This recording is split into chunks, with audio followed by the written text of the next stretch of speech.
beautiful and majestic. We cannot see you, but we trust you are there. And we trust you will listen to every word. But because if you don't listen, there's nobody else. And so we come to you in trust and in faith. And we ask that you who has looked at everyone who has ticked off those boxes, that you will have a special blessing for each of them. You will surround them with your arms of love, your agape love.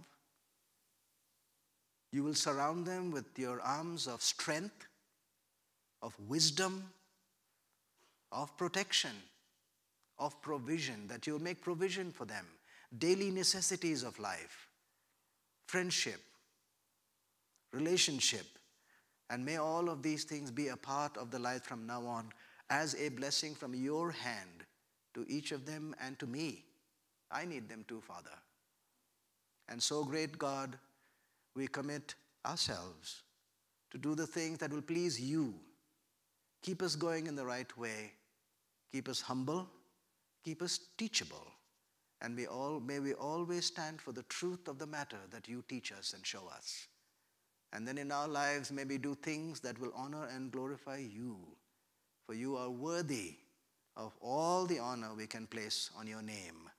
This is our prayer. In Jesus' name, amen. Okay, now we've finished the prayer, so we can have a Q&A now. If you're finished, can you just pass your cards to the center there, and then we can pick it up. You can fold it if you don't want somebody else to read what you have written, and that's fine. We will be doing some more studies later on. The organizers say they are going to plan some more stuff. So if you write your contact info, you will be informed about those.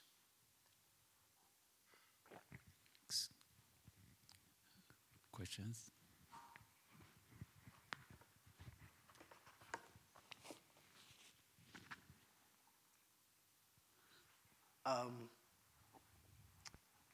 Turn it off and cough.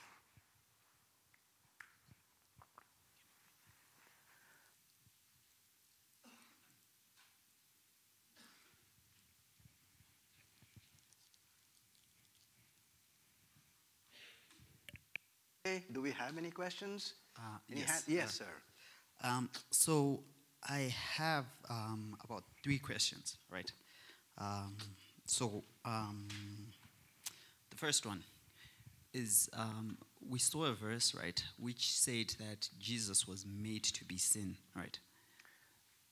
Say that again. Jesus was? Made to be sin. Yes. For us, right? So if he is the only one up until now, well, I'm making an assumption, who has experienced death, the separation, the utter separation from God. Yes. Then is it biblically accurate for us to term someone a murderer? Because in my mind, when you call someone a murderer, you've termed the sin on them, so they become that thing. Yes. So they become the sin. Yes. Is it accurate with the Bible if if someone is termed a murderer? Good question. Let's look at it in our usual language that we use, and we'll look at it in the light of what we have said. When Jesus rose up from the dead, he shared his life with whosoever believes. So here's a murderer who is in death row now, who realizes that actually his only hope is Jesus. And if he believes that Jesus took his murderership onto him and paid for it, we should not call this person anymore a murderer. He's a son of God, a child of God now. So anyone can now be a child of God if you just accept the sacrifice that God made for you. Whereas if you do not accept it, then you hold on to your own murderership, and we can call you a murderer. Fair enough? That's my response. Fair enough. The follow-up question to that one is, I have heard people talk about a concept that, or I've actually heard someone tell me that you are sin. You are? You are sin. As in, like, the original sin. And from what I've read, I don't think it's consistent. However, there are people who'd bring specific verses, like, say, David saying that he was shaped in iniquity. So, if you could help me out with that distinction. The words original sin, that has a connotation. And the connotation is, because it came as original sin, you are also guilty of that. But really, justice does not allow that. If you are a sin and you've done something, then you are the sinner. You are not guilty for somebody else's sin. However, you are born in the side or in the family of fallen human race. In other words, when Adam sinned, his nature changed from agape to a different type of love. That is sinful. Without agape, anything else is sinful. So now, as a son and daughter of Adam, you do have that nature in you. And you will fall, and you love to fall, actually. We love to sin.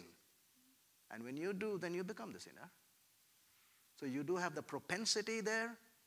You need to be saved from even that propensity, and that's why everything was put onto Jesus. But the distinction between original sin and your sin is very distinct. Original sin is only the one who did the sin. It can't be passed on to just any old person. Just because you're born in that family, no. You are not guilty of that sin. You are guilty only for what you do. So, okay. The third question, then, if it is not original and it's a choice, like you just stated, then it means that you can make an alternative choice, right? So does that mean that we can actually have perfection? Because the Bible talks about a time when Michael shall stand, and there's going to be a time where there won't be an intercessor. So that period is going to be a group of people who are perfect. Not absolutely, but perfect. Is that accurate? We don't have to go to that kind of details. We just have to go to the words of the New Testament, which describes Jesus and uses, for example, unto him who is able to keep you from falling and present you faultless before the throne of God. In other words, what Jesus did was not only save you from what you are doing as sin, but he changes the way in which you think. From now, you will love the things of God. You're changing now. It's called born again, because the previous birth is going downhill. So when you're born again, your whole idea of how to deal with God changes. Now you love to ask what you want, and you love to do things in that direction. And if you do that, then it is not highly possible, it's absolutely essential that you will come to a point where you will live without sinning.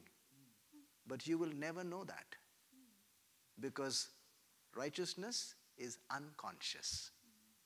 If you remember the people who are standing in judgment in Matthew, the 25th chapter, and he says, okay, you go, because you did not visit me in prison, for example. And they say, oh, when did we visit you in prison? He says, why did they say, when did we visit you in prison? Because all truly righteous acts are unconscious. It comes out of from the heart. You don't watch it. In other words, the eye cannot see itself. The eye can only see something else. So if you are living the life of God, you don't look at yourself and see how wonderful you are. You never know when you are righteous. But if God is working in you, how can he stop at imperfection? He has to do it. He has to place you in a place. If you place yourself in his hand, he will take you there. And doesn't mean you have a halo around your head and you sit cross-legged and meditating all the time. No, in your ordinary day's work, at your workplace, in your dealing with your, you can reach perfection today. And I do not doubt that there are some people today who are perfect. They don't know it. They're just living for God. That's it. Humble, simple. We don't even call them great. Just ordinary. See, God is in the work of doing something actually magnificent, but he takes no glory in trying to say, when I do it, then you praise me. No. Similarly, we get into line with that, and who knows who reaches perfection, but you will reach, because it's God who's working. Have I responded? Yes, I said 3, but just one question. Sure. Based on your responses. So my understanding, with all the definitions you gave us, with everything we have it. So in the strictest, in essence, Christianity is not merely an assent to being Christian or a profession. It is the one who using your definition of righteousness. So one who thinks about you first and me second. Yes. That, in essence, is what a true Christian is. Yes. Thank you. That's righteousness, and that is agape love.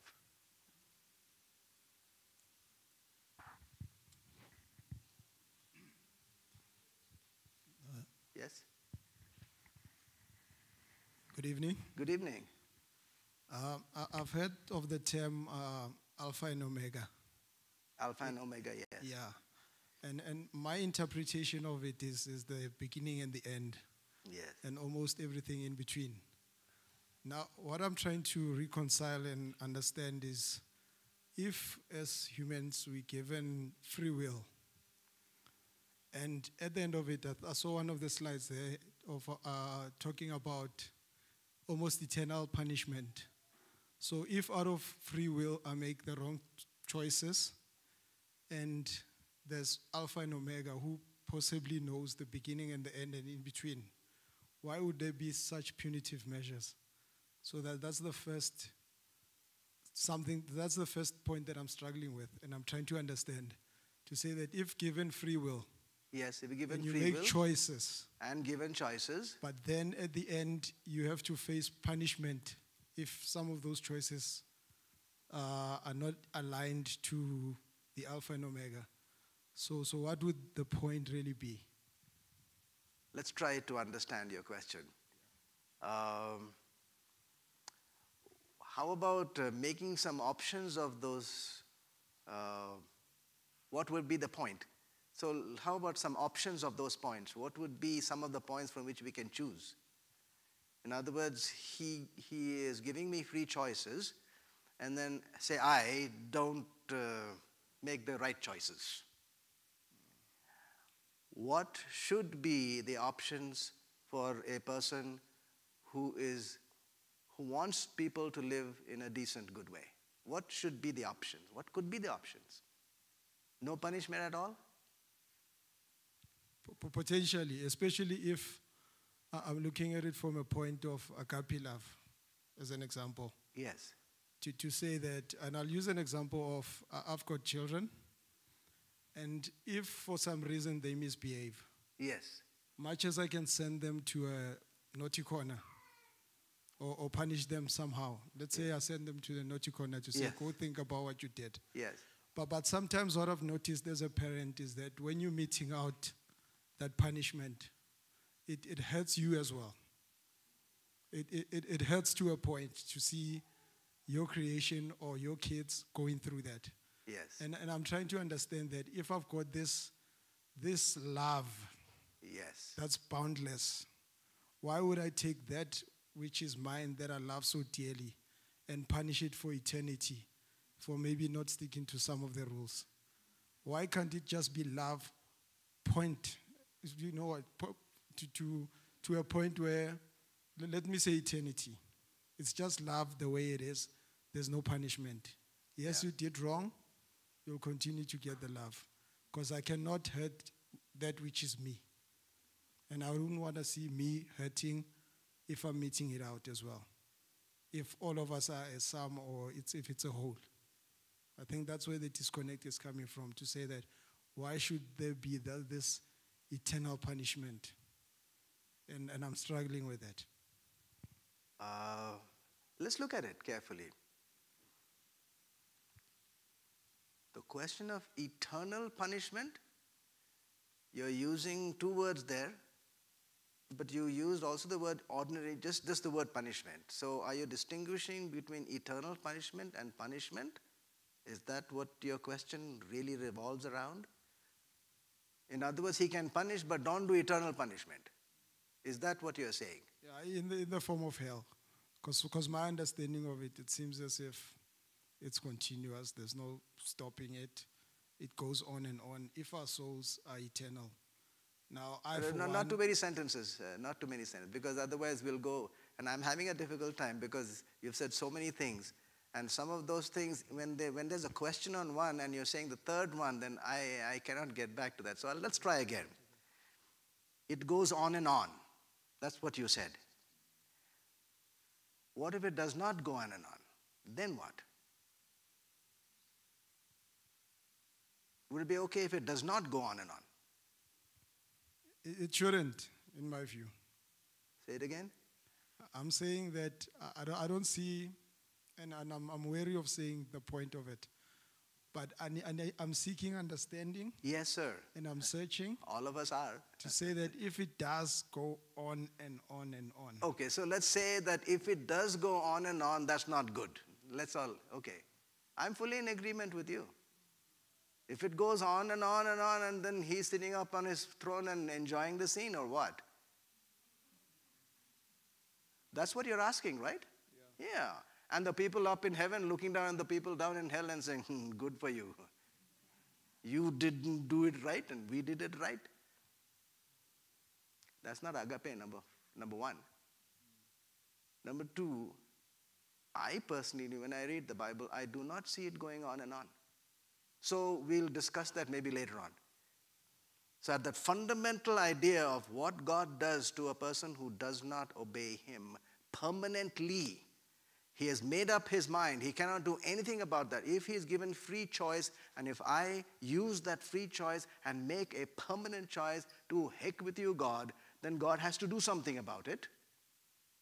But he does not do it in what you are describing as a hell that goes on and on. So we can discuss it a little later if you don't mind, about whether it goes on and on, because I'm saying it does not. Nick, you have any other question? No, okay. By the way, I think you all were the ones who said somebody died for 5 days. I checked that out.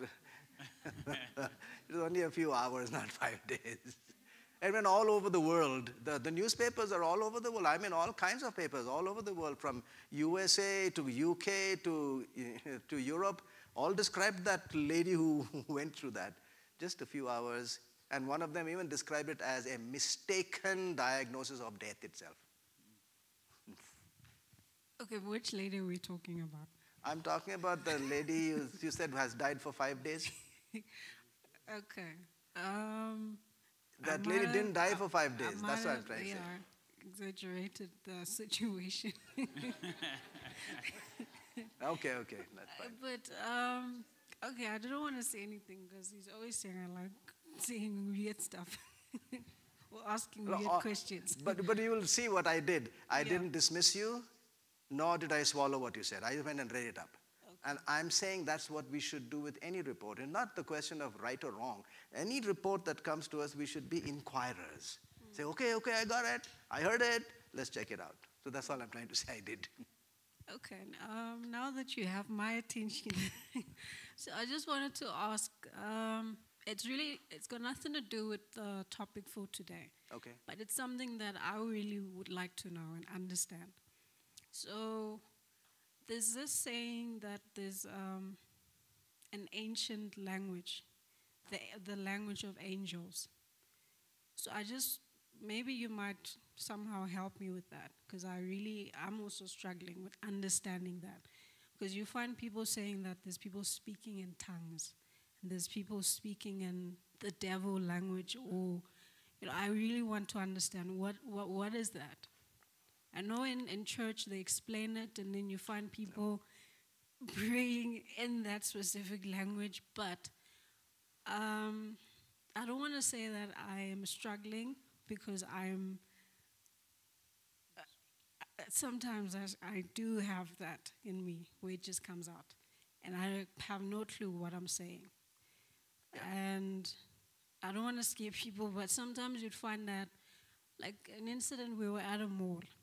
There was this little baby that was crying and crying, but something in me said, you know what? Just hold that baby. Those parents, the parents didn't know me. Yeah.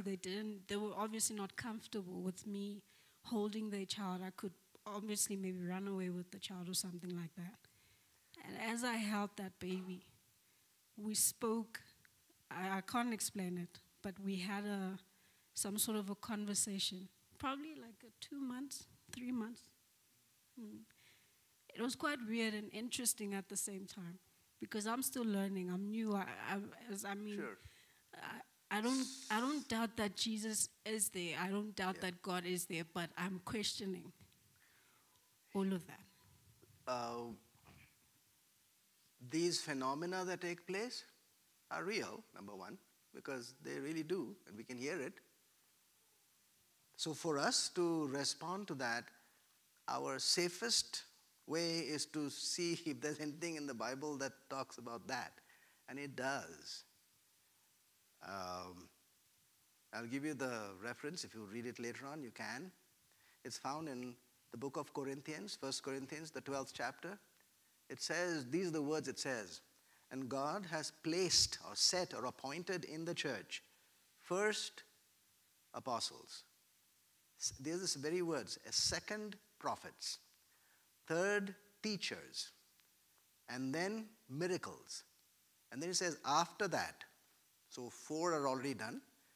Then after that, gifts of healing, and then the ability to be generous, and then the ability to organize well, and number 4, the ability to speak in other languages.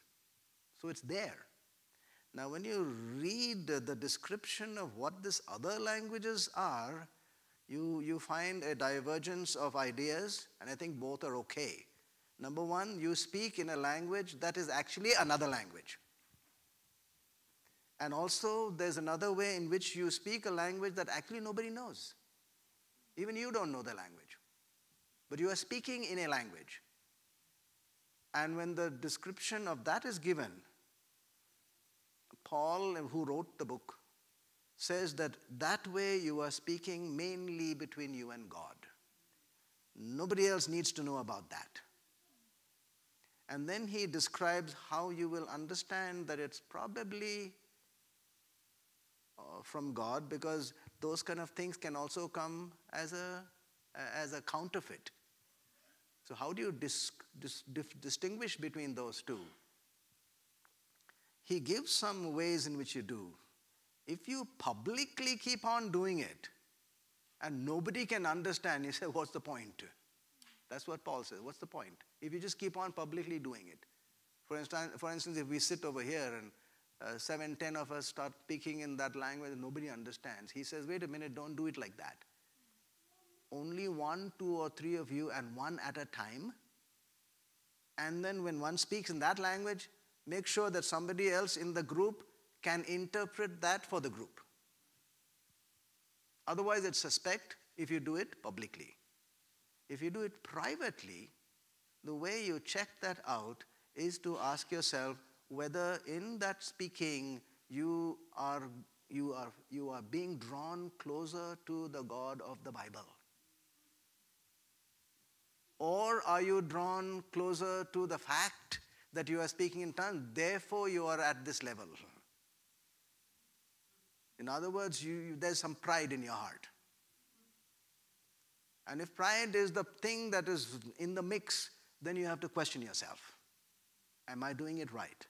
Whereas if that speaking really brings you to a point where you are even more appreciative of the Word of God and of His character. For example, you saw, for example, what we said today, and you find in your heart a welling feeling of true gratitude for what he did. And in that gratitude, words came out which you yourself didn't understand. I think that's legitimate because God says that that will happen. There will be some languages that nobody can understand, not even you, but you will be able to express it only to God. That is what Paul is trying to tell us. It's legitimate, but please be sure that it's in line with the Bible. Thank you. Okay. Okay. Oh, you still have the mic. Go ahead.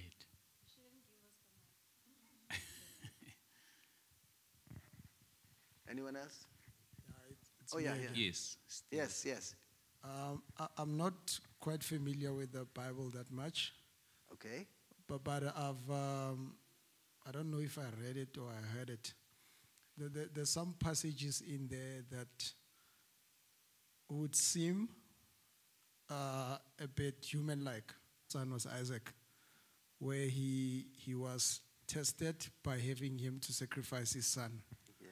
So I'm trying to understand that if God is supreme, possibly he is, and all-knowing, why would it seem as if he's displaying these human-like characteristics? For example, like jealousy. Yes. For me, jealousy is a petty human trait. Mm-hmm. And most of the time it doesn't result in anything. So I'm trying to understand that as a supreme, all-knowing God that we have, Yes. why would there be such human-like petty traits? Straight to the point. That's a really good question. Because basically we are trying to communicate. And when we use words, any single word can have more than one meaning, if you look at it carefully. So when a person uses the word in a conversation, if there's a question,